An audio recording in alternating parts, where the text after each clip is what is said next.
छिहत्तरी बनै नहीं हमारा लगे पवितरी केते छौड़ा के चिखैने छिगे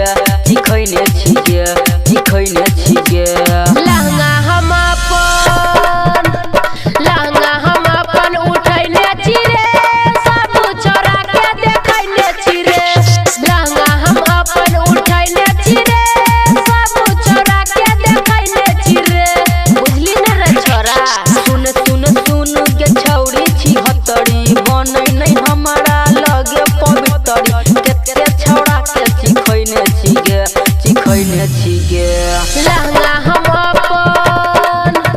लहंगा हम अपन उठैने छी रे सब छोरा के देखैने छी रे लहंगा हम अपन उठैने छी रे सब छोरा के देखैने छी रे लहंगा हम अपन उठैने छी रे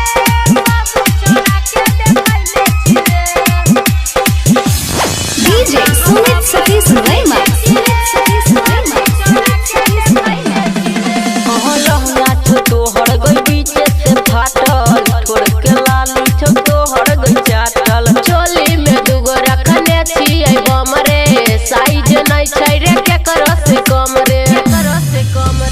लहंगा छो तोहर गई बीचे से फाटल छोड़ के लाली छो तोहर गई चाटल चोली में दुगो रखने छियै बम रे साइज नहीं छै रे केकरो से कम रे लहंगा में छौ तोरा अजबे समान गे कहै छौ बूची सबे न जान गे कोन छौरा के पटेने छिगे लहंगा हम अपन उठेने छी रे बाबू छोरा के देखेने छी रे लहंगा हम अपन उठेने छी रे बाबू छोरा के देखेने छी रे लहंगा हम अपन उठेने छी रे बाबू छोरा के देखेने छी रे DJ Sumit Satish Rema बेदर्दी से गलही तू फांसी एही से लहंगा कर छोलस लसी रे छौरा बेसी न बने बेकाबू अपने आप पे रखे रे काबू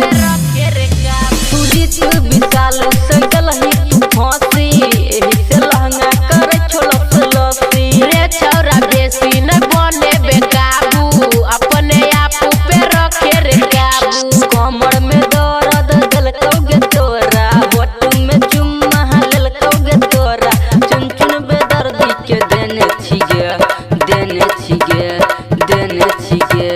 लहंगा हम अपन उठेने छी रे बाबू छोरा के देखेने छी रे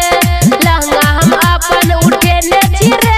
बाबू छोरा के देखेने छी रे बुझली रे छोरा।